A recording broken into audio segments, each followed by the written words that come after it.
Hi, everyone. Welcome to the second ARC Salon. ARC stands for Archdisciplinary Research Center, which focuses on building bridges or arches to connect big picture meta-theoretical models.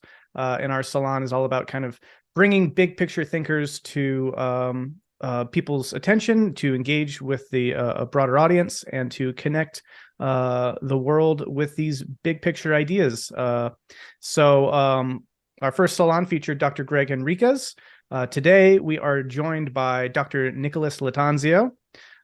Nick is a licensed clinical psychologist in the Western Chicago area, and he specializes in issues pertaining to spirituality, death and dying, meaning and existential crises, etc. But today he'll be talking to us about non-dual empiricism. And the way we'll be structuring this is basically Nick will present for around 45 minutes or so, and then we will open it up to about 45 minutes or so of Q&A, discussion. And again, that's really, I think, kind of some of the most special parts of these salons is that we are able to really kind of engage in a back and forth engagement with these thinkers. So hold on to your questions. You're free to add them to the chat as they come up. But after Nick's presentation, we'll throw it to the audience and see what comes up for people. But let's shoot it over to Nick. So Nicholas, thank you so much. Appreciate your work and appreciate you being here. So take it away. Awesome. Thank you. Thank you so much, Brendan. I really appreciate you guys having me on here. I've got a ton of information to go over here. And of course, it won't cover everything that I wanted it to ultimately cover, but that's just kind of the nature of these kind of systems, right? Um, I'm gonna rant here for like 45 minutes. And after that, we'll do my best to walk back any over or under explanations of things, and then we'll hopefully have some good discussions going. I am, as Brendan said, Nick Lattanzio. I'm going to talk about some of the main components of my metaphysics non-dual empiricism, focusing primarily on what's called the self system, the identity crisis, and embodied non-duality. And I am going to start us off with a little story here that is one of my favorites from non-dual traditions, and that is about the hiker and the snake. So there's a story about a hiker who goes journeying on this very, very treacherous hill. The hill's well known for its threats, from poisonous plants to dangerous animals to all sorts of hazardous obstacles, you name it. And this hiker is very, very well planned, and he's aware of the dangers that he's going to face, and very confident that he can overcome them. He easily makes it up the path to the peak of the hill.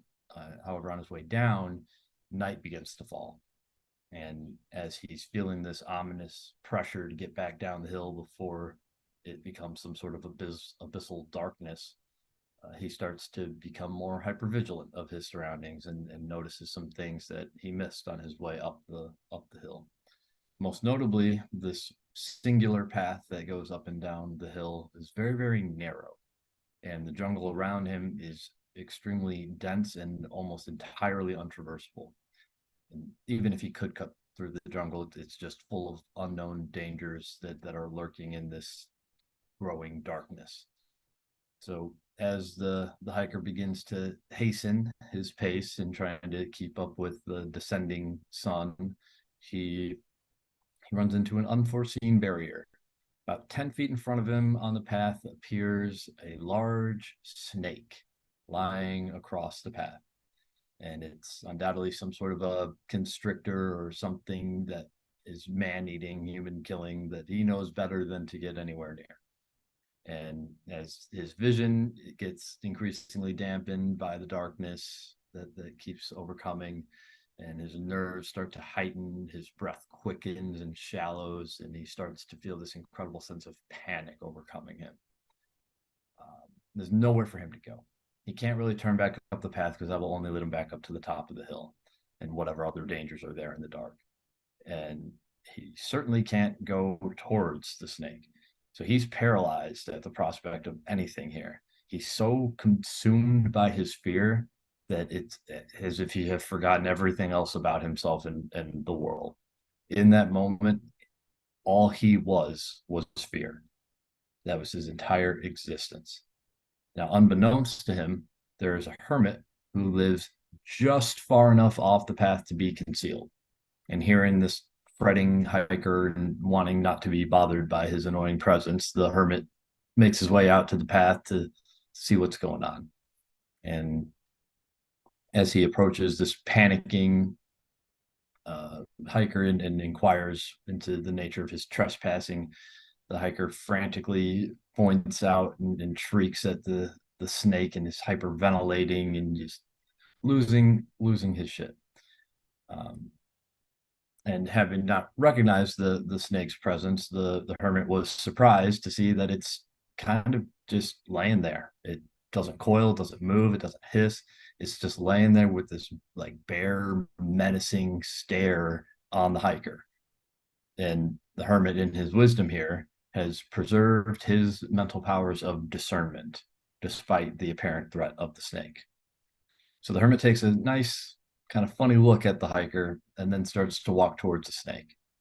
And as he gets closer to the snake, the hiker continues to shout and make all these statements about how crazed the hermit's acting. And hermit gets within a few feet of the snake.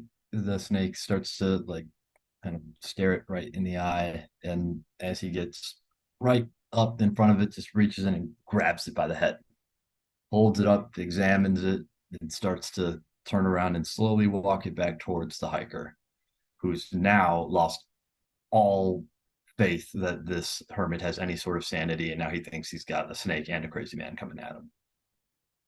And as the hermit grows nearer, the hiker starts to just shout obscenities and things at him, like, "Get away, you murderer, stay back, you're insane, you're gonna kill me." And hermit totally unfazed by all these ad hominems being just slurred his way. And as the hermit gets within striking distance, just as that hiker is sure he's about to be attacked, the snake comes clearly into focus. And in a moment of pure cathartic shock, the hiker realizes the folly of his reaction, because the hermit is not holding a snake at all. He's holding a rope. And in the instant that the recognition of the rope occurs, all the fear of the snake is gone, vanished as if it had never been there to begin with. The hiker's panic disappears and he's free to go. He was always free to go, he just didn't know it. So what this story represents is a very, very poignant message that our limitations in life are often based on our fears, and our fears are based on our beliefs. The hiker never feared the rope. His fear was contained entirely within the mistaken belief that he had perceived a snake. All of his panic, all of his strain, all of his suffering were in reality were totally unnecessary. Unfortunately, many individuals live their entire lives in fear of snakes that are in reality just ropes. And they're never really given the gift of a hermit or another circumstance that allows them to confront their perceptions and conceptual traps. The issue is that the hiker confused his perception of reality, or the image that his mind cultivated of reality, for reality itself. He believed his thought to be the truth and did not know to question otherwise. And again, in today's world, it's full of these sort of illusions of mind. Almost everything resembles a threat to our agendas to survive and to maintain a sense of self when we judge it based on initial perception. As human beings in cultures, most of us think we have like the truth or the answer about what is right and how we should all go about at least some aspect or area of life. And we argue with each other incessantly about these justifications. And when others don't agree with us or follow suit with our beliefs, or our way of life faces some sort of complication, obstacle, disconfirmation, we have a very aversive experience. being wrong or having to correct our beliefs and perceptions is not at all ideal in the hostile global culture that we've been slowly fostering over the last like 2000 plus years. And because of this, we struggle immensely with how to reconcile being wrong or even just not being completely right. And then we try to override reality in some totally ineffective way by fooling ourselves into thinking that other people are wrong, or we find some way to distort our experience so that we can justify our belief as being true. Anything that we can do to hold on to our identity as being justified and true and good. And this is a result of what I call the identity crisis. No one gets anywhere with this sort of rampant, cutthroat way of living. It only brings about unnecessary pain and suffering and doesn't advance or help anyone when we are so fused to our perceptions and beliefs. We can only come off of this act by realizing that it is, in fact, an act. All of it is just learned patterns of behavior and meaning given to symbols of and stories about reality, what I call the self system.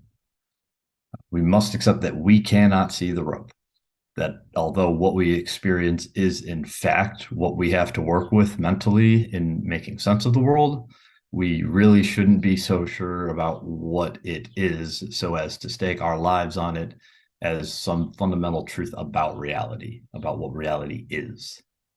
Our perception of the world has an abstracted reality to it, but itself is not the reality it is meant to represent. I think it's in Zen, they say the sound of a gong is not the sound of a gong. And I like to say the sound of a clap is not the sound of a clap, meaning that the words, the sound of a clap, are not the same thing as the reality of, they just represent it, but they're different things. We only experience our brain's best guess of what reality is, which places it into taxonomic categories of semantic and linguistic knowledge. So objects in the environment might seem to be very clearly distinct and describable things.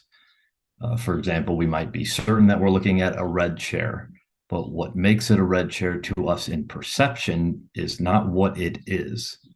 Redness and chairness are uniquely mental qualities. They do not exist in the external world as categories of experience. All varieties of red and chair are different things that our mind organizes in order to make sense of the environment in ways we can feel certain of. But there's only one fundamental truth, and that is that I am. Whatever I am that. And that's all I can say for sure.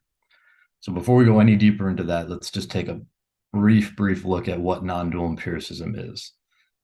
As a metaphysics, non-dual empiricism is a trans-rational empiricism that synthesizes the epistemological really giants or powerhouses that came about in the Enlightenment era, which are rationalism, that knowledge is obtained a priori or before experience and through logical analysis and intuition, and the other being third person modernist empiricism, that knowledge is obtained a posteriori, after experience and through experimentation and replication.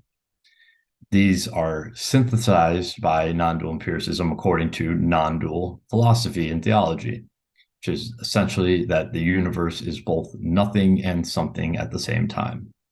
And it's further rooted in the original first person empiricism of direct experience, that if there is no first person experience, then there is no knowledge of anything for anyone whatsoever. It has to start in first person. Beyond that, non-dual empiricism makes the claim that there is an a priori nothingness or awareness. In non-dual terms, this would be Brahman, and that is the awareness that functions as the ontological ground of being, as the reality that underlies all of the universe and manifests as the entire evolutionary stack of the emergent universe. And that's since without this a priori nothingness, there would be no space to receive or hold any ontological place. For us as individuals, this is called non-dual awareness, or Atman. And it is the Brahman, or ultimate reality, experiencing itself as our individual persons with bodies and roles in a physical environment and sociocultural context. Since without a source of empty awareness at the core of each of us, there would be nothing to receive or hold knowledge about the manifest universe. So a priori nothingness is based in the simple assertion that you can't have something without nothing. And that for us as individuals, there must be some sort of a basic, unmanifested space to receive any original prior learnings. And that without it, there could be no original something that was knowledge or gave us knowledge of the world, which is what the rationalists would posit. And that is now the premise of the a priori at all levels of reality, that there must be a basic inherent space with which manifest reality is received, or there could be no manifest reality at all. And this a priori nothingness or non-dual awareness is absolutely crucial to everything that we're going to get into now with the self system and the identity crisis. And assuming here there's going to be some familiarity with UTALK, with the unified theory of knowledge and the tree of knowledge. I'm not going to really say much about that, but going to use like the ontological orders of reality of life going into mind, going into culture to help explain the self system. So don't be afraid to ask questions about that, that I feel like most of you will get it. So first and foremost, the self system, we are contrasting it with the false self system. As we'll see, that the self system in and of itself is not bad. It's evolved naturally and we need it to survive as a sort of like ego entity. There's no need to destroy it or dissolve it or anything close to that. It's totally necessary. It is the mind. It is the brain and the body navigating the environment as an animal. It is also the person, the narrative identity formed through the meaning given to symbolic representations of reality by the self-reflexive consciousness that human beings possess.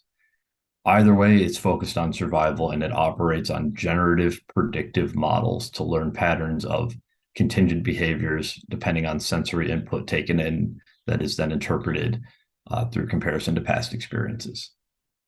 So as such, these models can generally be understood within the framework of Bayesian inference, which is the process by which prior experiences are used to inform a hypothesized expectation about the present likelihood of a specific event outcome, and all based on known variables in an event in order to guide an organism's behavior. So the information that is derived from the outcome of an event, like what was correct about the expectation and prediction, what was incorrect, what influenced the manner in which events took place, basically how the whole thing played out, that's termed as the posterior, and it updates or corrects the probability for that specific hypothesis and becomes the new prior in ensuing events. So every moment we are constantly going through this cycle of calculating a present moment goal that's being figured out based on past experiences, telling you what the present moment most likely is and how to navigate it. And then in assessing the outcome, if that prediction was effective or right or wrong, that information gets added to the model as the new prior over and over and over and over again, with different models being activated for different kinds of goals and tasks, from regulating your blood pressure to getting out of bed to driving to going to work to thinking about what you should say next. Everything, literally everything. And this is the premise of the neurocomputational information processing view of the mind itself. Now, these predictive models neurologically are formed by the basic principles of learning and memory. So get ready for some education on that. These principles are encoding, storage, and recall, whereby sensory information about the environment is learned when environmental cues are attended to based on their salience, which is just their overall importance, and then their magnitude, which is their importance based on a situational context or some sort of motivated goal, like whether or not you're finding food or trying to study or giving a presentation. And then those environmental cues are taken in through sensory memory, which is just the very, very brief storage of sensory information after the sensation itself has ended, and further interpreted for its meaning. That meaningful information is then held in short-term memory, where we can hold about 7 pieces of information at a time, depending on how it's chunked, for about 30 seconds. And then it's further manipulated in what's called the working memory.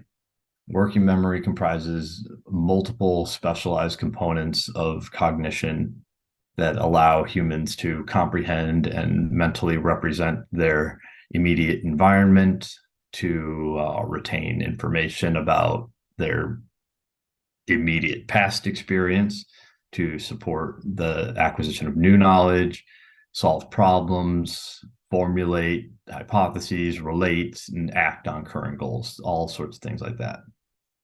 And the way that information is used in working memory and the assessment of the outcome of the situation becomes a learned model of associations that the brain can then say it knows leads to a certain outcome in at least that specific situation.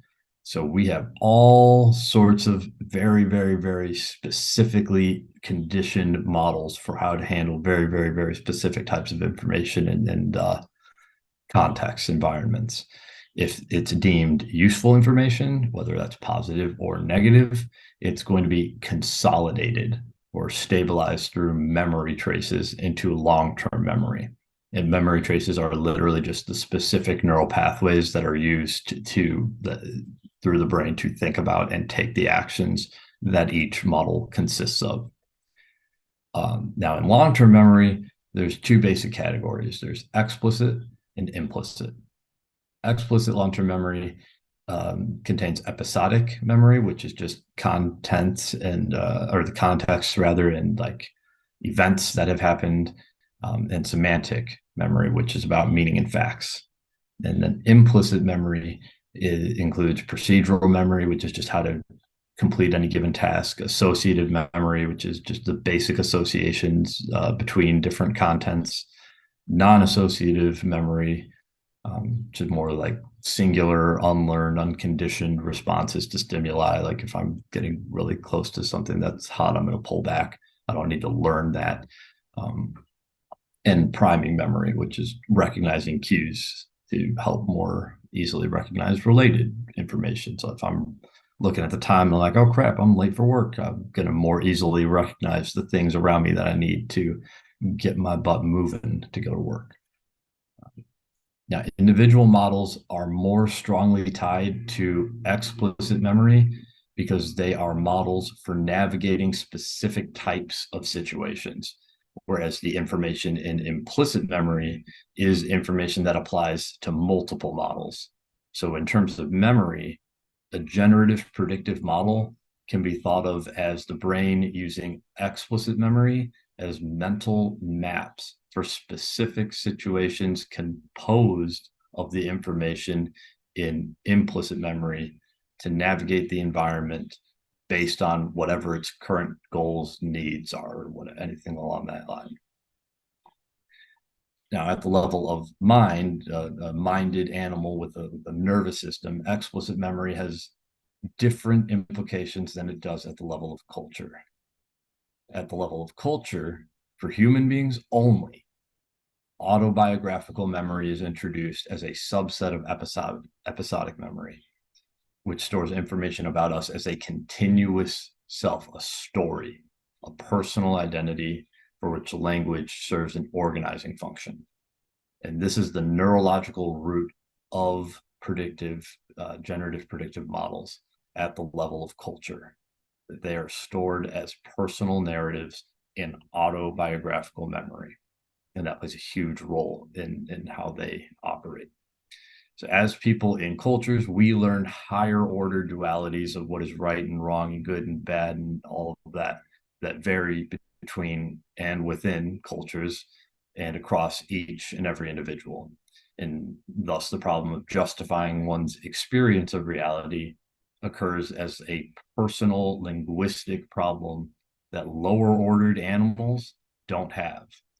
So some animals might fight over a food source, but as people, we will justify and argue over who deserves the food based on our personal identities, and then we'll fight over it. And this just adds a new layer of interpretation of the lower ordered models of the mind. It includes them and also transcends them by giving them a subjective contextual meaning regarding our individual personal sociocultural agendas, what I want and think ought to be, above and beyond their meaning for what it means for our organism, our human animal body to survive, and beyond any specific goal attainment in that sense. Now, all models, all predictive generative models are maintained and necessary under the duality of what's called the agent arena dialectic, which is perceiving oneself as an individual organism or entity in and separate from an external environment. To do this, predictive models give us an illusory sense of self with apparent agency and apparent free will to give us a temporally coherent and cohesive experience of reality that does not fully capture everything that the brain knows and does. One such example of this is, again, blood pressure. It fluctuates all the time. It's constantly changing, yet we typically experience it as being stable if we even experience it at all. And blood pressure, if you know anything about physiology, has tremendous implications for your actual experience of the present moment. So this illusory sense of self, the feeling of being our models, that we are them, is known as selfhood. And that self is the self of the self system in Nondual Empiricism. And again, it is evolutionarily necessary. It is what's called a controlled hallucination. It's predictive models controlling our experience of reality. Some other examples of this include like ownership of our history. I own my past. My past lets me know who I am. I am the person now that did those things then. And that's not actually true. It's just the feeling that we have. Another example is the classic Cartesian, I think, therefore I am.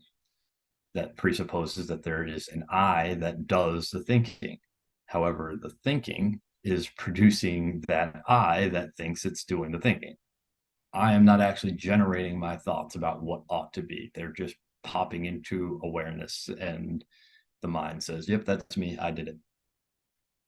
As individual models on the level of just life and mind, without culture, predictive models have sensory and physiological parameters that the organism then must stay within. These parameters form the boundaries of each model's identity. They tell it what its job is, and then it has to stay within those parameters in order to be an effective model, in order to survive and get what it wants in any specific situation. So like when cortisol levels are too high because somebody's stressed out due to XYZ type of environmental cue or experience, a model will learn to do XYZ thing to lower them, to lower the cortisol levels.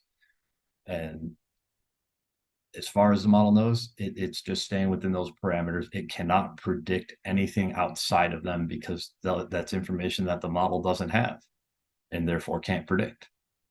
And a major issue arises here because our models of reality are functional only in their predictive capacities.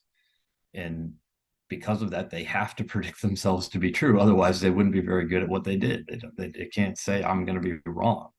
And this is what's known as the principal agent problem that we'll talk a little bit about moving forward. Now, the felt sense of I that we feel we are when a model is activated is not actually in contact with the Newman, with reality as such. It's just seeing rope, not snake, or snake, not rope, rather. It doesn't know that, though.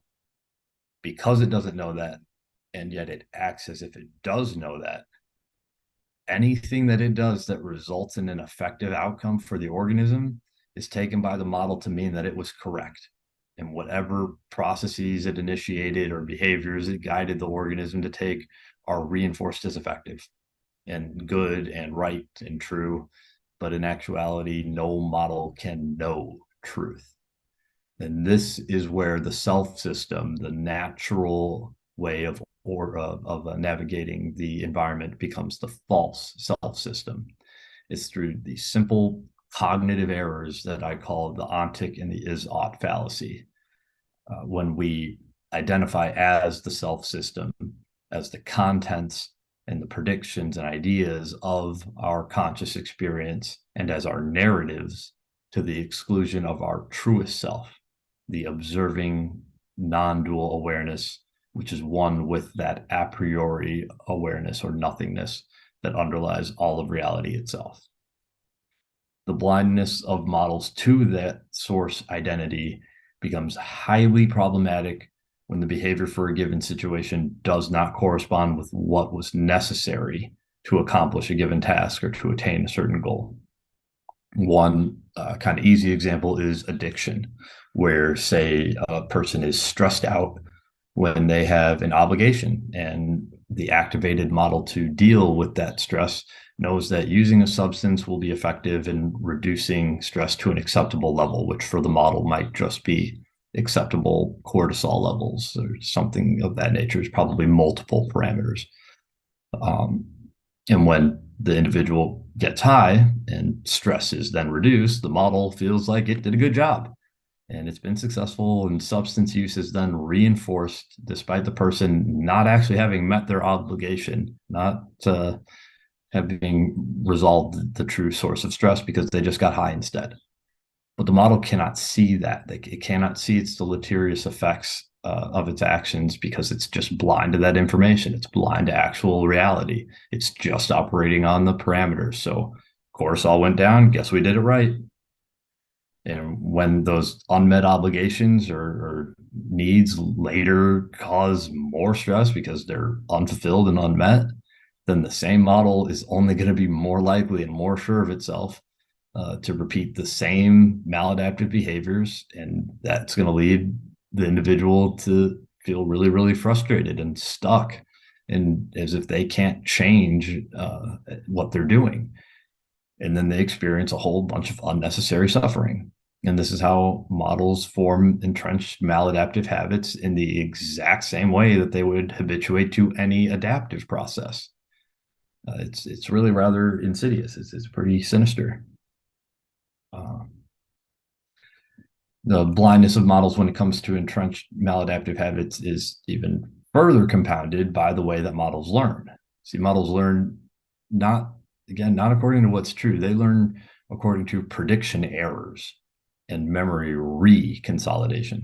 So when a model is activated, the memories that it's founded on are deconsolidated from long-term memory, and they become unstable and malleable, able to be changed.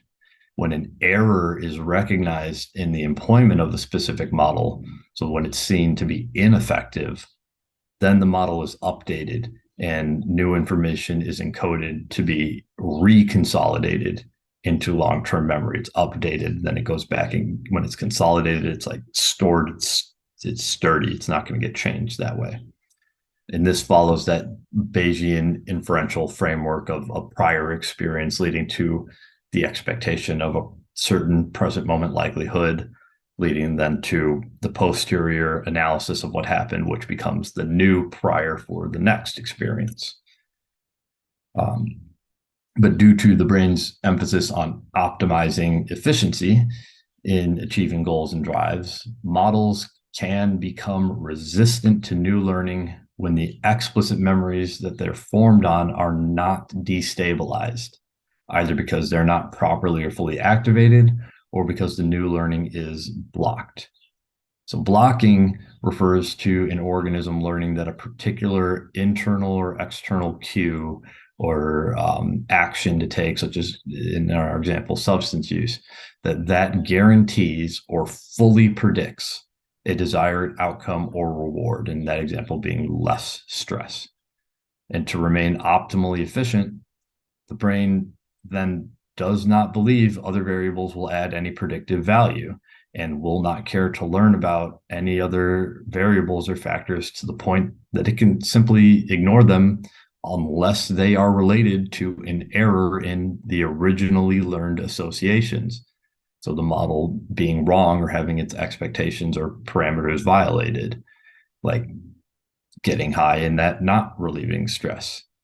So in our example of drug addiction, new learning is blocked because the model feels itself to already have an effective method for resolving stress, and therefore it doesn't need to learn anything else. So until substance use stops reducing stress in the moment, which likely won't happen, it will increase stress later, and the model will continue to predict that substance use is the answer, leaving us feeling helpless and stuck in our habits because we can't change them despite probably having other models that don't want to engage in substance use. So that's one way that models become resistant to new learning. Another way that they can sort of survive new learning is by competing with newly generated models. So whereas normally the unexpected absence of a predicted variable or an outcome would provide that like fatal disconfirming experience to the original model that would then trigger the prediction error that destabilizes the prior learning that allows then for new learning to take its place. A new model can be formed that predicts the absence of the expected variable or outcome that the model knows to look for.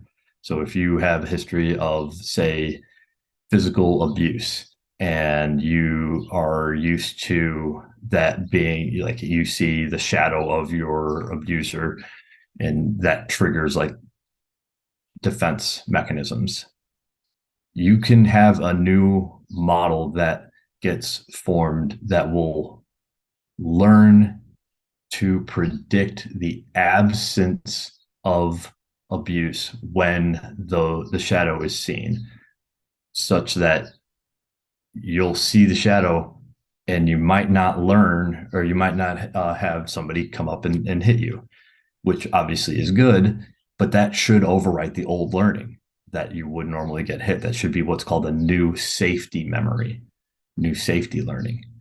But what happens here is that the model is not activated in a strong enough degree that it deconsolidates. So what the original trauma memories, they're still consolidated. They don't get overwritten.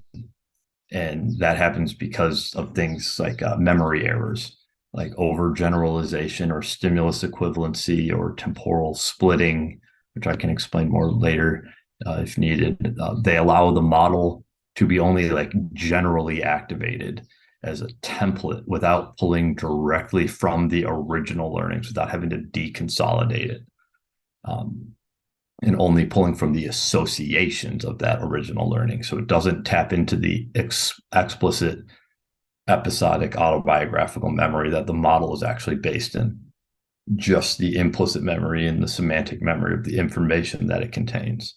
So even the model doesn't always know where its sources of information are coming from. And these kind of mental gymnastics, again, allow for new learning while also preventing the original, at least partially incorrect model from being disconfirmed. So instead of being erased, the original model becomes an alternative choice that could be prioritized at any given time, depending on several factors related to environmental and physiological cues, based on the way that they're assigned values by the brain.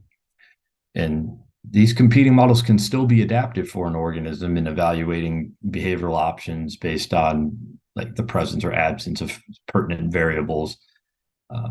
But it is only done by generating an even larger model that now encompasses both of those competing models. And it preserves the expectations of maladaptive models, allowing them to become resistant to violations of their own parameters and expectations. And that specifically is highly, highly implicated in psychopathology. And it's all done because the original model cannot predict itself to be wrong. It just can't. And again, at the level of life and mind, if the supposed agent, the I of the model, was truly agentic, if it was truly a separate I, it would be able to recognize this. But because it is itself a part of the model, it takes the interpretations of reality to be reality versus just interpretations. And again, that's the ontic fallacy. It becomes a false self system that will be at odds with reality and not even know it. Though experientially present for animals on the mental plane of reality, merely through that agent arena dialectic, for the person on the level of culture, the self system is additionally maintained by what's called the default mode network, which gives our personal story a sense of temporal continuity. The default mode network, or DMN, is often referred to as the brain's screensaver. It's active anytime that we're not consciously engaged in a task, and it produces a steady stream of self-referential thoughts that prevent us from accessing the necessary neurocircuitry to engage with life in any kind of a meaningful way. Typically, it will lead us to have less empathy and be more self-centered. These are the thoughts that are going to come and distract us when we try to sit and meditate. They never lead to growth or positive change in and of themselves. In fact, they're almost always negative, intrusive, troubling, judgmental, ruminative kind of thoughts. The real kicker here, the sad thing, is that we spend about 30 to 50% of our waking hours in these kind of thoughts, if we're even consciously aware of it. So about a third of our lives is spent with the DMN active for the average person. And the default mode network mainly consists of activity in the midline, the medial prefrontal cortex, and which is mostly like decision making, and the post cingulate cortex, which is a node that connects to the limbic system that is responsible for the fight or flight response, emotion regulation, actions. So this shows how the person at the level of culture is felt as being and owning the body at the level of mind, and how social survival for the person is felt as physiological survival for the body. That's why when somebody's like really, really embarrassed about something, like, oh my God, I could just die right now, and they really feel like they could, because the mind gets confused like that. It thinks that it is the body. Now, cultivating non-dual awareness through certain meditations that we'll talk a little bit about at the end here will weaken those neural connections between the prefrontal cortex and the post-cingulate cortex. So there is hope. It just takes some work, some specific kinds of work. And just going back to models at the level of culture, it is again that personal agenda that is blind to reality and serves as the illusory eye of the model. Its parameters aren't physiological, they're aspects of our identities that are organized into conceptual boxes in terms of their socio-cultural meanings. The new learnings here are that those of the personal agenda as a predictive model are those that would disconfirm the agenda or go against your identity, who you think you are. That's what the model would be resistant to. And this ultimately constitutes the identity crisis, because we form attachments at a biological and mental level to personal cultural identities that, as a goal of the self system, the natural self system, we feel a visceral corporeal need to confirm. And again, that's the ontic fallacy, that we're mistaking our experience of something for the thing itself.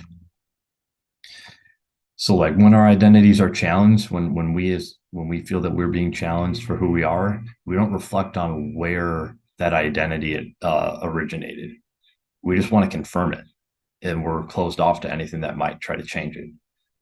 In fact, challenges to our identities are typically taken to be evidence that we are correct, because often part of our beliefs are that they will be opposed or suppressed by some threat. And that again allows them to become entrenched, maladaptive beliefs resistant to change. Take politics. We form political beliefs most often through our cultures and our families early in our lives, typically without much personal choice in the matter because we are way too young to understand the implications of like any political system. And we tend to follow the beliefs of our caregivers or those we look up to and model ourselves after, which does have a tremendous amount of biological and mental evolutionary utility for us as human beings. We need to model ourselves in that way. But when those beliefs are challenged by a member or an advocate of an opposing belief, we fall into what's called the is-ought fallacy. And that's resisting what is the case, what is reality, for what we believe it ought to be. And by taking another person's opposition as a threat to our identity, and thus to our livelihood, physiological safety, whereas it's nothing more than ideas being contrasted. Like all predictive models, we wouldn't believe in the party or ideology we follow if we thought it was wrong. So we're already operating under the assumption or the expectation that we're right, we're correct, at least mostly, meaning that any challenge to it, direct or indirect, does not fit our agenda. And as a recourse to make sense of the discordance, we're likely to discredit the other person as being wrong just out of difference. And we'll associate negative qualities with them because we associate those qualities with wrongness, and further reconcile the difference by trying to correct them through argumentation. And this just creates conflict over ideas that actually pose us no threat whatsoever. It's all futile. And adaptive personal agendas of a healthy self-system are flexible and open to change. They can handle this kind of stuff. But in order for that to happen, we must not be so identified with our agendas that it feels like we are them and that we must change in a way that destroys who we are as a whole identity, which is not what happens when your personal narrative changes. They change all the time and we don't die, but we feel like it is when somebody else or some situation tries to force it on us. So the false self system at the level of mind, it is models learning to predict themselves to be true to the point of becoming resistant to new learning and forming entrenched maladaptive habits as their expectation for what is needed to achieve whatever goal or task. And that's established via the ontic fallacy, the belief that your experience of something is the thing that you are experiencing, that the sound of a clap is the same thing as, and that's the exact same confusion we make with the illusory I, that I am the model that is doing these things. So it's maintained by what I referred to earlier is called the principal agent problem, that predictive processing models are biased and in many cases will only predict themselves to be correct because the agent is a part of the predictive model, but is felt by the organism as being outside of the model. So it thinks it is the one doing the actions corresponding to a particular model and that it chose the model. And that it is you, is who you feel yourself to be, which can be quite disconcerting.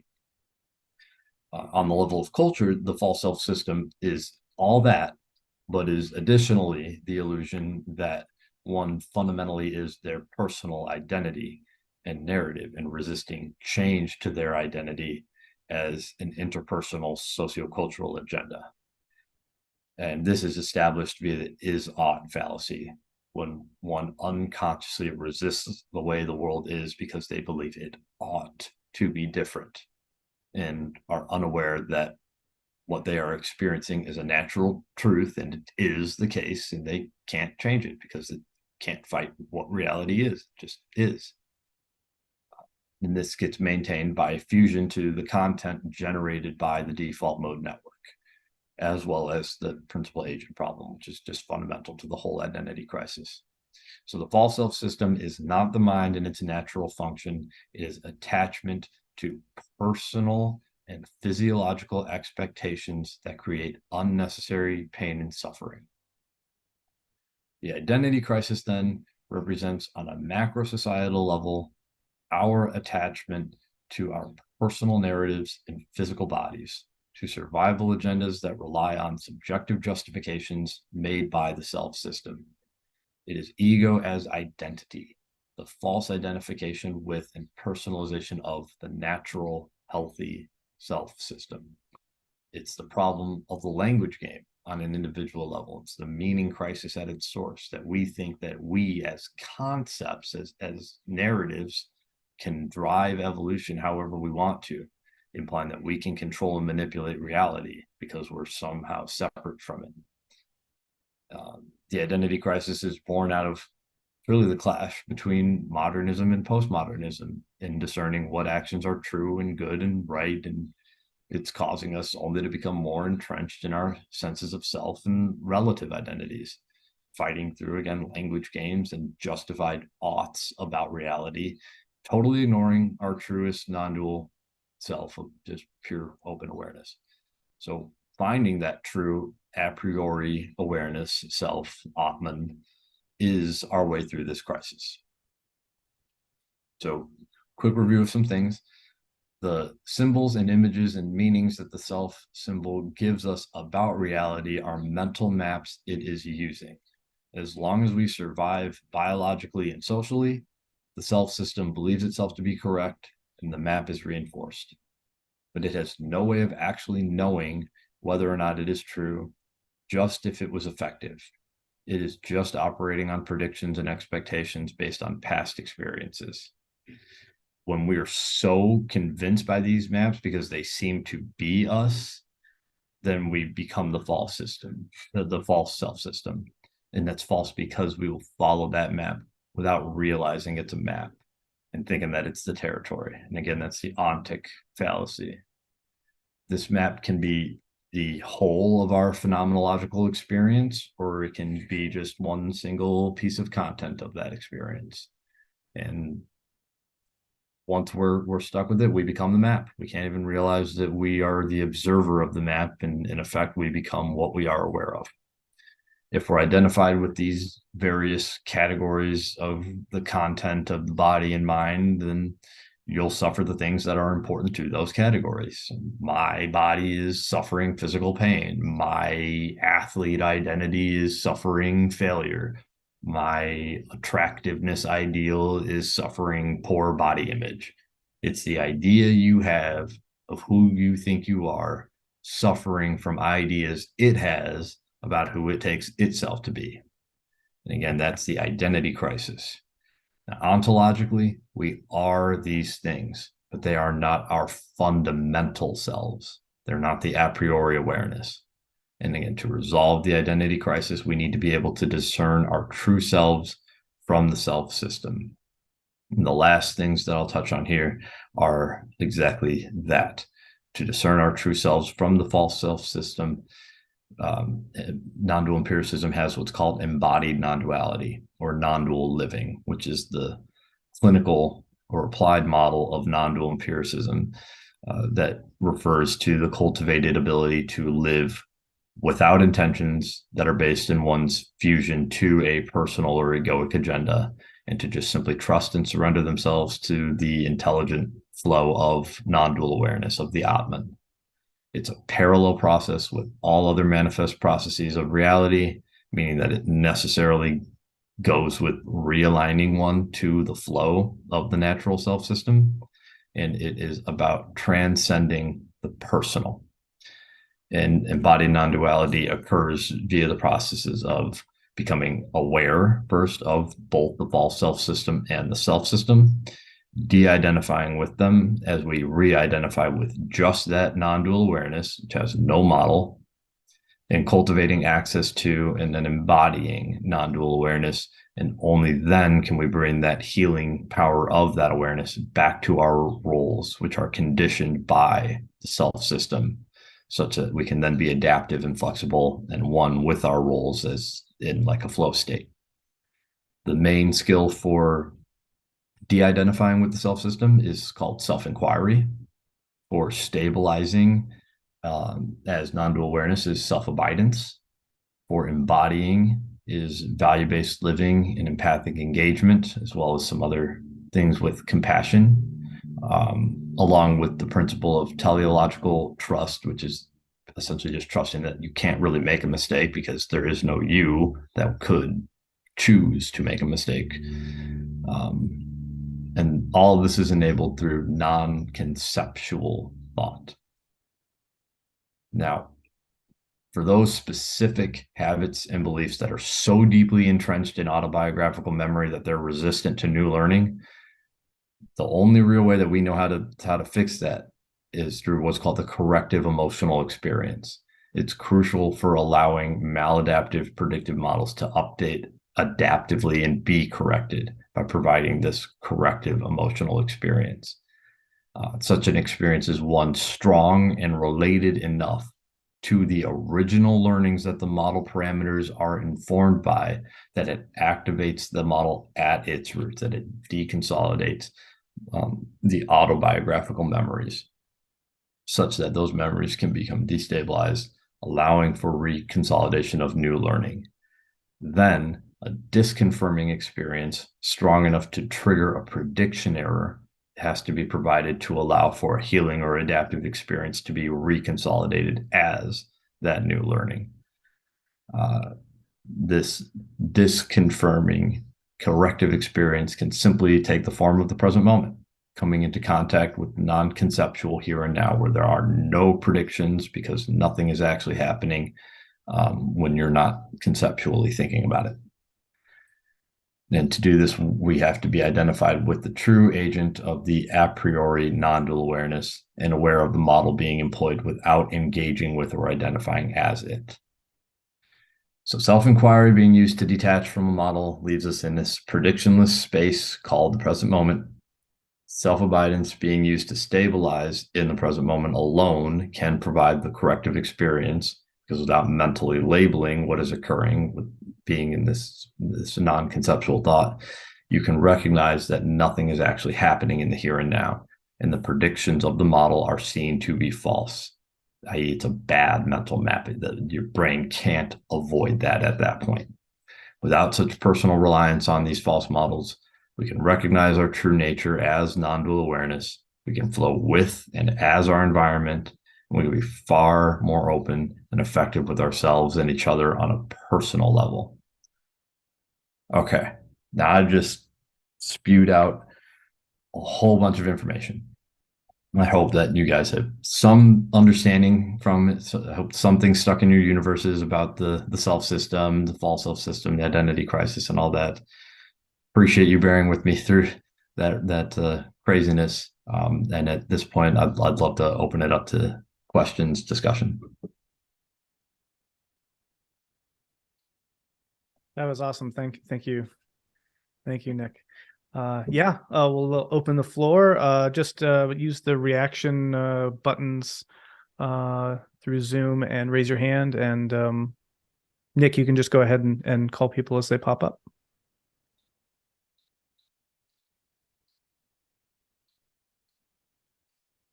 I see Andre. Is that what you say? Yeah, go ahead. Take it away. Yeah, that's me. Thank you, Brendan, and thank you, Nick, for this opportunity. As I was hearing you, a question came to my mind, which is like how you soften the false self-system model, like how you soften that in people, like when they are so deeply identified with that. Yeah, well, I mean that's kind of that's my main job as a therapist, is to help people identify where they are kind of missing what's going on in their lives that's contributing to the issues that they're having, and pointing it out to them in a way that they can actually see it clearly, because if it was really that obvious to them, they'd be able to pick it up on their own, but their brains have been able to maneuver around some of the obvious stuff, right? So with different people, you got to approach it in slightly different ways. What I do with non-dual empiricism, or with embodied non-duality, I try to be as straightforward as I can with the approach of like self-inquiry, and that helps people to understand just the levels of the person and the human animal and who they are as a, like just a biological organism, as matter, as the whole evolutionary stack top to bottom. And then you get to that underlying awareness. So if they can see that that underlying awareness is who they are fundamentally, then they can be detached from their personal identity. And when they're not so attached to it in that way, then they're so much more open to just being able to see, like, oh my God, I can't believe I was doing that. Like, that's obviously not the right way to do it. It's like when you're watching, I had a client describe it to me like this, actually, I think yesterday, that it's like detaching from yourself and watching yourself in the moment as like a movie or a TV show, where you can clearly see what the character in the TV show is doing is just not working. It's not right. And from that perspective, they're able to like call themselves out on it, but in like in a compassionate way. There has to be that compassion and respect there for it. Do you have like a method, like how you guide them to reach that point where they can distance themselves and see it? Yeah.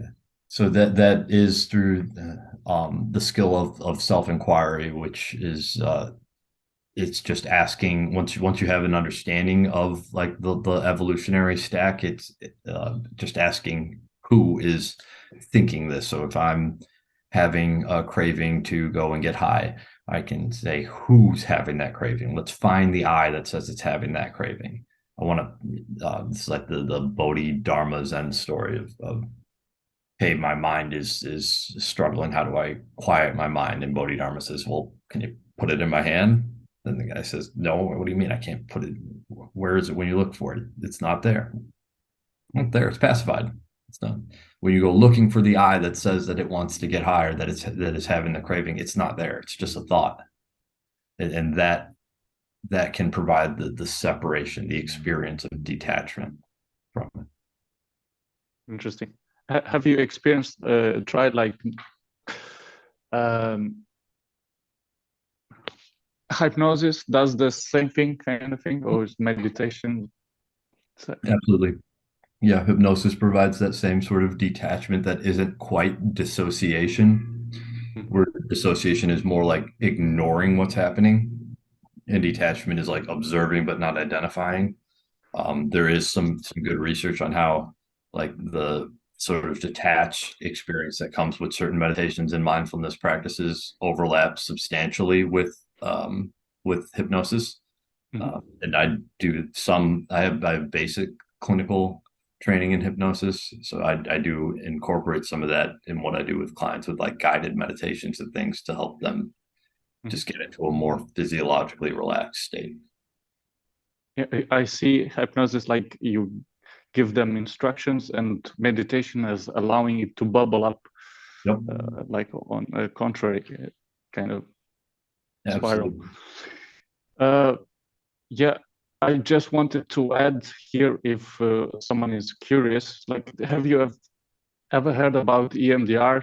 It's like, because it seems like this process of activating different models, as you put it, or my explanation is like, I used to say that you put like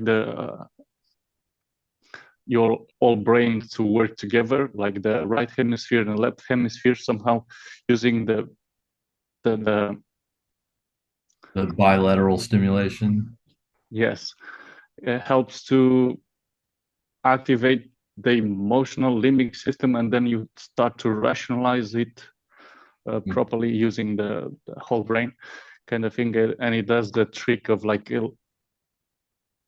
making people see it and distance themselves.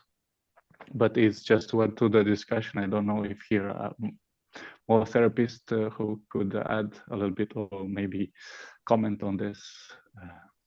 Yeah. Well, I'm glad that you mentioned that, because I'm not personally a big fan of EMDR, but it works on those same principles. And that's something that's true about like the corrective emotional experience, is that there's typically something in just about every clinical approach that addresses the corrective emotional experience. So it's sort of trans theoretical in that way. Cool. Maybe that's one arch. Yeah. Cool. Thank you.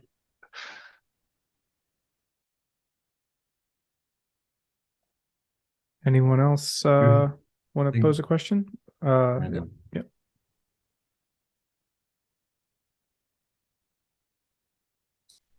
Go ahead, Brandon.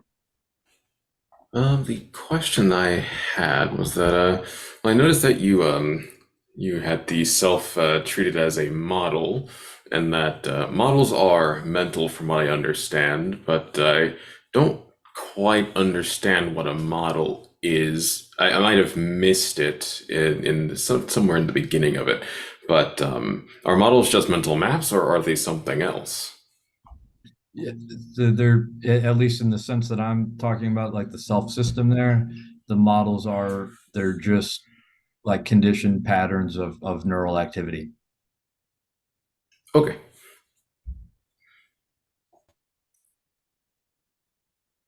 I don't know who was first there between Corey and is it Rasmus? I saw Corey raise his hand first. Corey.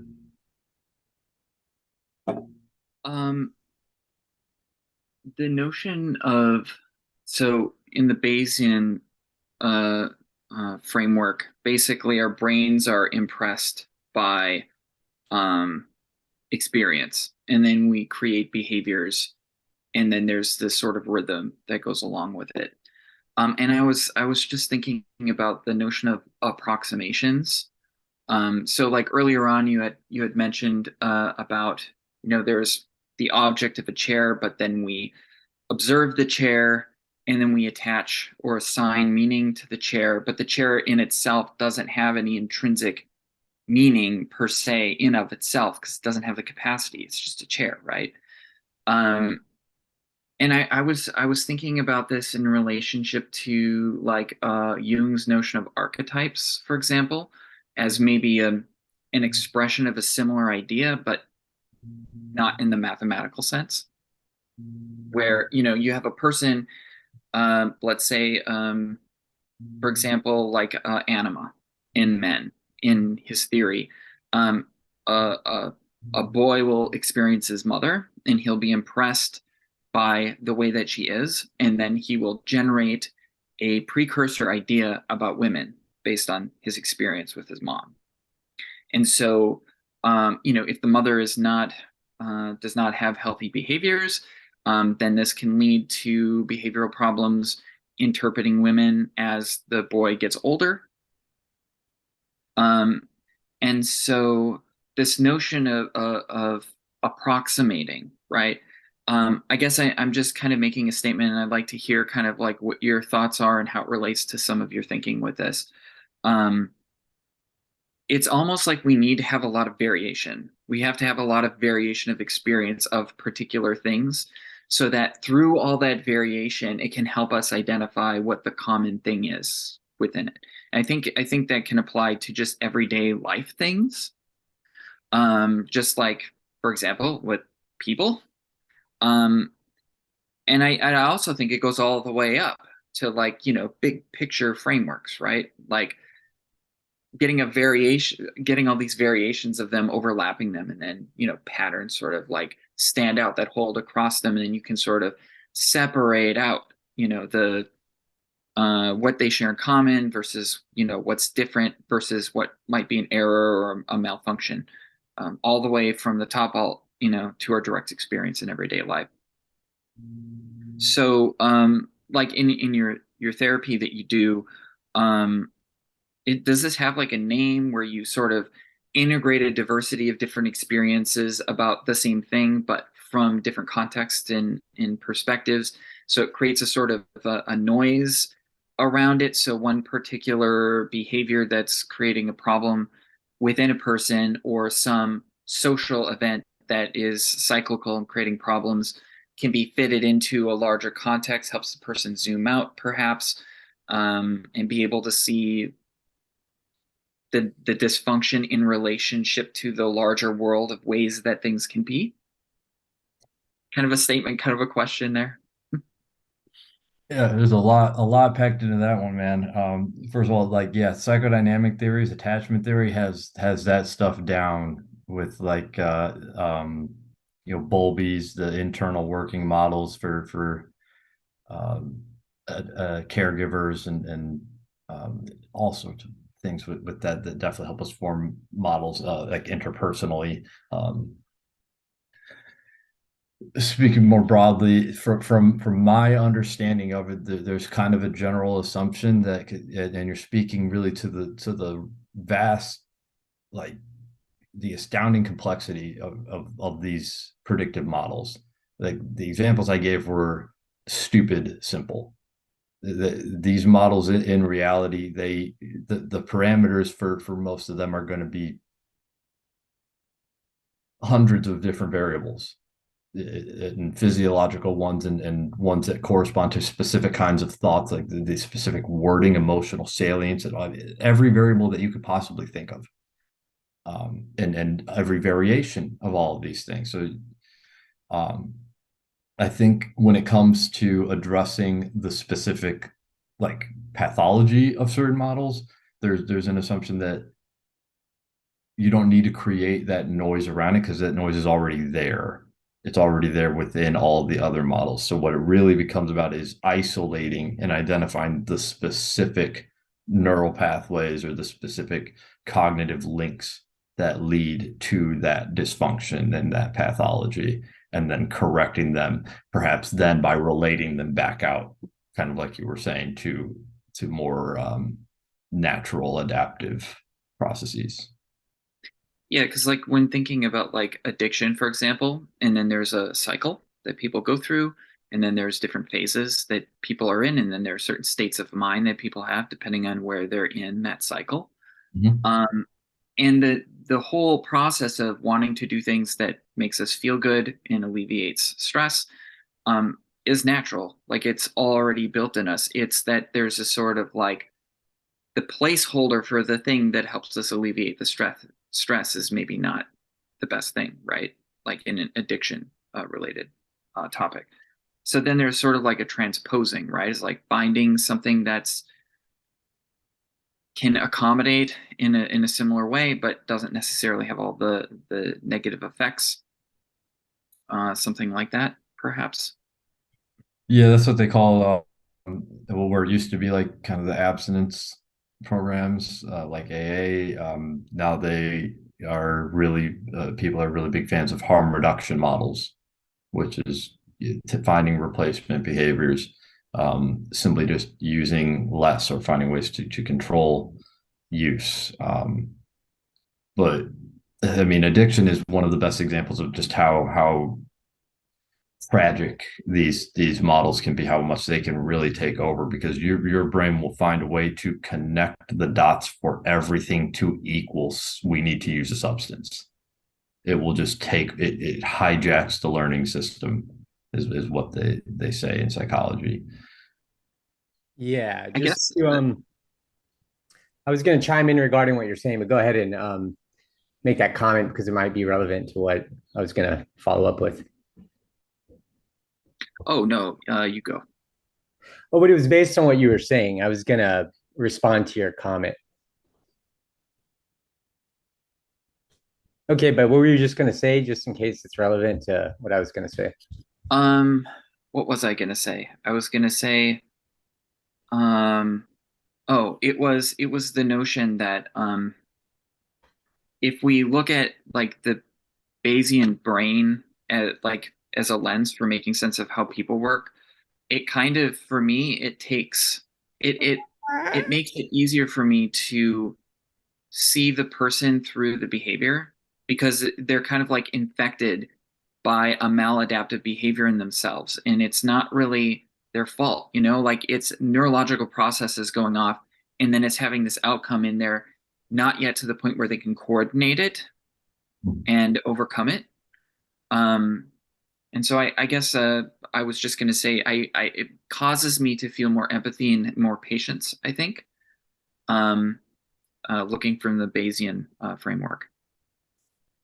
Yeah, this is something that I'm really passionate about because it's something that I've written a lot about. And so it was really exciting to hear you applying the free energy principle, Bayesian brain stuff to therapy and making connections with Eastern philosophy, though I do think some of the conclusions that you came to about how to apply this and about just the brain more generally and cognition and agency in life might be sort of muddied by the sort of ideology of non-dualism. And that's something I'll mention later after the people go who have their hands raised, because it relates to this specifically. But basically, one thing that I thought was left out of your talk, but it really, has to do with this, is that the mind is hierarchical and that you have these levels of control. And the prefrontal cortex is associated with this higher level of monitoring and control that's known as executive function or cognitive control. And this actually gives us a higher level of agency. So when you're saying agency is illusory, I think that goes against a lot of everything else that you're saying. And actually, Maxwell Ramstead and Carl Friston, some of the main people talking about this stuff, have just come out with a paper, and they're calling it like neo-Cartesianism. And another guy, Adam Zaffron, that's like a Bayesian guy talking about this stuff, is at the psychedelics lab at Johns Hopkins. We've been really pushing for recognizing that the self is real and it does have causal power. And that's consistent with modern neuroscience theories like integrated information theory and global workspace theory. So what the prefrontal cortex allows is you to become aware of your model and actually be able to tweak your model. And that's pretty much what executive control is.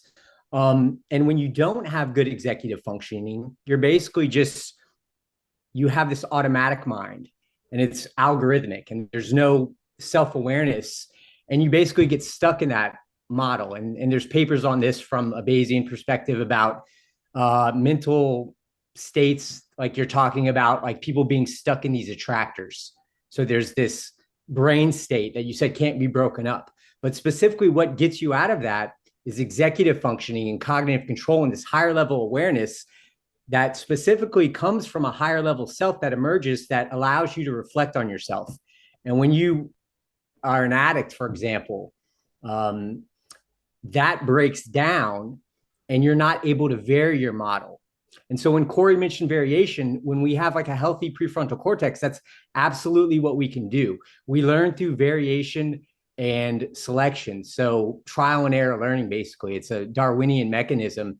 And when we're able to tweak our model in this healthy way, we can learn and we can see that we have uncertainty in our model.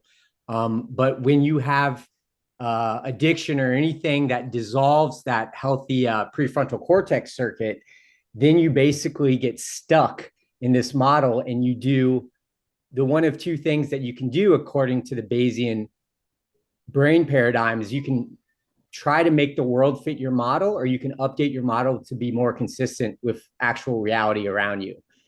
So yeah, it is about being able to vary our model, and we want to be open to new states and expanding our mental repertoire. And that's precisely what people without executive control, that's precisely what they can't do. They can't vary their model, so they're stuck in this attractor.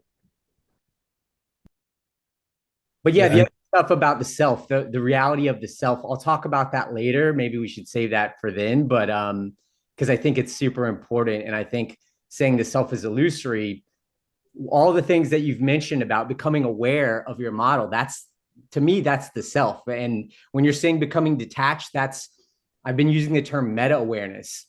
You become aware of your model. And you're saying we can't do that, the is-ought fallacy, all the epistemological stuff you said was right on, but I just don't think they're consistent with the conclusions, because in your talk, you became aware of the uncertainty in your model. You actually did what you said we're incapable of doing. And what I'm saying is people without this higher level cognition can't do that, but we can. And that's actually what this higher level self allows. Yeah, I had similar thoughts, actually. It would be interesting. Maybe we can come back to that if time allows. Going to try to aim to wrap this up around 3:30. So we've got about maybe 10 more minutes, but let's go to Rasmus, who's been waiting to ask his question, and then Johan, and then Bobby. And if you and I want to kind of reframe that question, I think that's could be interesting. But yeah, Rasmus, go ahead. Thank you. So I have a question about cultural customs. So, for example, like a custom like how to get on a bus. So I'm just curious about where in your system you would place such notions. I'm not sure I understand what you mean. What notions? Cultural customs. Such like it could be, how to behave, like shared notions of how to behave, like, Cultural customs? Yes, cultural customs. Yeah, so that's it's just a higher order level of that sort of predictive processing that we're going to learn to behave in ways that correspond to what we've been, like the culture that we've been brought up in. And there's all sorts of variations and degrees of what's kind of right and wrong within each culture and within each one of us as individuals within each culture. So it operates kind of on the same principles, just with different content. Yes, then there's also how I heard of that. I basically see you as grounding, like what I just mentioned, also in the individual, and So thank you. Absolutely. Johan? Howdy. Thank you for the talk. It was incredible. I really appreciate it. The discussion is also amazing. Thank you for all participants. The one thing I just wanted to see if I was seeing something that could relate. So I have written down agency is part of the predictive model, but is felt by the organism to be outside as the definition of the principal agency problem. And I was wondering if we could see that from the perspective of the semiotics, where the signified and the signifier are kind of fused, and the ability to see what the sign that comes to mind from the internal experience. I think it relates to what Bobby was getting at with this notion of meta awareness. So that I just wanted to understand if that was a fair way of seeing it, or maybe there's like something more subtle that you wanted to say. Yeah, I think, and maybe this will kind of address to what I think you were getting at, Bobby, is when I'm talking about these predictive models, I'm just talking about the processes by which the brain tends to work and process information. This is the neuro computational information processing model of the mind. So the self system in that sense is always going to be illusory, does not have agency, but that is not who we fundamentally are. If there is an aspect of us that has that agency, that is actually outside of those models, that is what that a priori awareness is. And that sure has agency because it is clearly doing things, right? It is manifesting as all of these different things in reality and ways of perceiving reality. What I'm saying is that my felt experience of Nick is not that is what drives the processes that create the experience of Nick. So that meta awareness that you're describing, I have it outlined as an emergent awareness that comes out of a consciousness that's able to separate the contents of its experience from the actual experience. So it is kind of on that higher order plane. Yeah, but it's kind of a language game that we're stuck in here, because what I'm saying is that the higher level control system that emerges is you. And that when you're thinking about what to do, like I'm going to tweak my model, I know that I'm addicted to this thing. Today, I'm specifically not going to do it because I've become aware of this Bayesian routine where I have basically justified that this substance is good for me because it's giving me temporary relief. And I've wired into my brain that that's an adaptive function, but I can see, because I have consciousness and self-awareness, that it's actually maladaptive because it's leading to bad life outcomes in the long run. And when I can do that, that's the self that has emerged. And there's actually a global workspace that corresponds to that, that you can see with an fMRI machine. And what I'm saying is, when I'm saying there is an I and that I is real and has causal power, I'm saying it's that higher level control system. And that when you're saying that's not the I think that's actually implicitly implying some sort of dualism in your belief by saying that there's something separate than the physical thing. So what I'm trying to do is say that the I isn't this separate thing. It's not like libertarian free will where there's something non-physical that's hovering, that's not attached to the brain. I'm simply saying that the higher level of cybernetic control corresponds to my conscious thoughts, and that those actually are causal. And when you're saying they're illusory, I don't know what that means. I mean, I'm familiar with that. That's, I mean, kind of how that's what, Dennett and other illusionists, Keith Frankish, have argued, but I feel like it's a language game, because why can't you just say the you is the higher level of control? Well, I would say it is a version of you, but it's not the fundamental you. Okay, and that's when it gets into the Eastern stuff. So what exactly is the fundamental you that's the awareness that's a priori? And is it there before you're born? Like, what are you exactly saying there? Yeah, it is the whole, it is the fabric of reality itself, if there is such a thing. So I'm just saying that that's true too. There is this reality that's generating us, and we're part of this causal process. But at the same time, we're not separate from it. And I'm actually arguing that the self is actually, if you believe that, it's not separating. It's actually, I think, the other views separating the two things, where I'm saying I'm an agent of this process. I am a vehicle of it happening. But at the same time, I have causal power, because it's not purely deterministic in this way where I don't have freedom. I have executive control where I can override my biological lower level programming and start to have this freedom where I become less predictable. But I think it's just semantics. Well, I actually think this is really crucial. I wish we had more time to get into this, because I find this to be a really important but under-theorized, under-explored area in a lot of these conversation spaces. The way that I tend to look at this, Bobby, and I think, is basically this issue of complexity, which, if I were to pose this question to Nick, would be something like this. I mean, you're using a complexification framework like Greg's UTalk model, matter to mind, life to culture. And there is these increasing levels of emergence and increasing levels of complexity as these layers stack on top of each other. And so that you actually get, with the culture person plane, more complexity and sort of autonomy and agency than you get at sort of a more automatic, reflexive based things going on down at sort of the mind animal plane.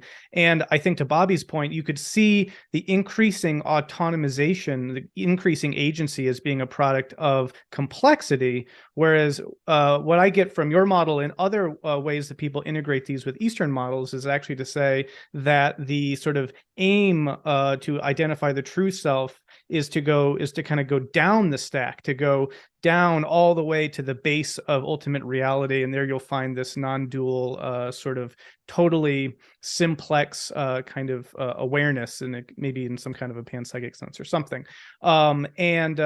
These seem to be two broad, different models of thinking about this issue. One sort of wants to, I would argue, go down the stack to find the ultimate, and the other wants to go up the stack to get towards more complexity and to get towards like the omega. So I'm more sympathetic with the latter, but there's certainly a really rich discussion to be had between these two different models. In some ways, they do kind of break down along Eastern versus Western emphases. And a lot of this stuff, even between sort of integral theory versus like emergentism or other kinds of meta-modern spirituality, are exploring the same terrain.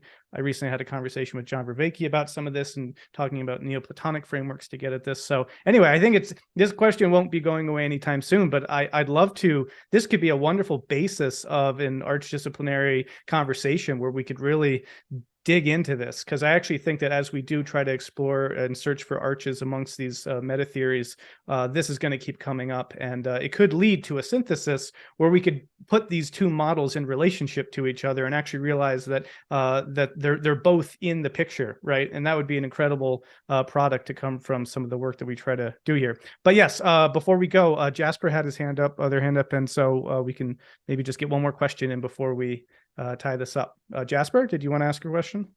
I can do. I will also say, Brendan, that this is a really interesting thing at the heart of German philosophy, is you have Eckhart and Jakob Böhme, and that's exactly it. You had one stream that went the evolutionary way, and then you had the Eckhart stream that kind of took down to the source. So Nick, I was interested in how exactly you kind of these map models kind of correspond to a lot of the dynamics in internal family systems. And I was kind of interested in your opinion on the kind of personalism and folk psychology inherent in internal family systems, but which is also entirely held in this non-dual framing. And I say that especially because the work of Janina Fisher, for example, she puts internal family systems through a really sophisticated neurobiological lens. But when it actually comes to practice, and I'm talking about her book here, she'll be, I don't know, 10 chapters speaking a lot of the language you do. But when push comes to shove, it's way back to folk psychology. It's way back to essentially love and respect, compassion, like those elements that you mentioned. Yeah, I'm very, very glad you brought that up.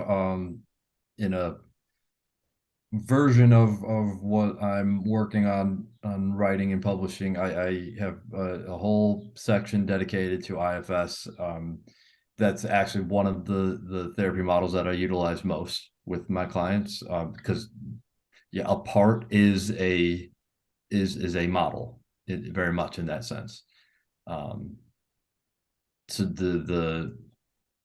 I mean, it's really just putting it in a different language, honestly. But the IFS does a fantastic job of talking about it in terms of the neurological root in autobiographical memory, which is that component that only a handful of individuals have been able to identify thus far, like coherence therapy with the Eckers, that they really have paved the way with the corrective emotional experience in the last like 20 years or so. But it all falls right in line with that. I'm really glad to hear that. Great. Awesome. This was incredible. Dr. Nick, wow, thank you so much for this incredible conversation and this incredible presentation. Really appreciate it. And yeah, we really appreciate people for showing up. We are doing these ARC salons, and we will be having more of them in the near future. Bobby Azarian himself will be, if not next, then soon down the list. And other folks who are here will also be involved with that. So watch this space, I guess, as they say. But again, just really want to thank everyone involved, and give you, Nick, the last word if you want to say anything else. I guess the last thing that I would want to speak to is going just back to what will definitely have to be future discussions with you and Bobby and some other people for sure. I do think it's both. I do think it goes up and down the stack, and I think that they're just two different ways of talking about the same thing, honestly. And we're talking about the same thing on different levels. I'm talking about it on a more, I guess, non-dual level, or that's the way I'm perceiving it, at least. And when you talk about it in terms of emergence, then the vocabulary gets murky. It gets hard to discern what we're really saying. So I think if we're really careful about the words that we use and how we go about mapping it, and we kind of meet and start from the same point, I think we can get to a really, really good synthesis there. And I'm excited to play a part in that. But also just thank you, Brennan and Corey and everybody here for allowing this to happen. This was a really, really great experience. Awesome. All right. Till next time, everyone. Thank you so much. Take care.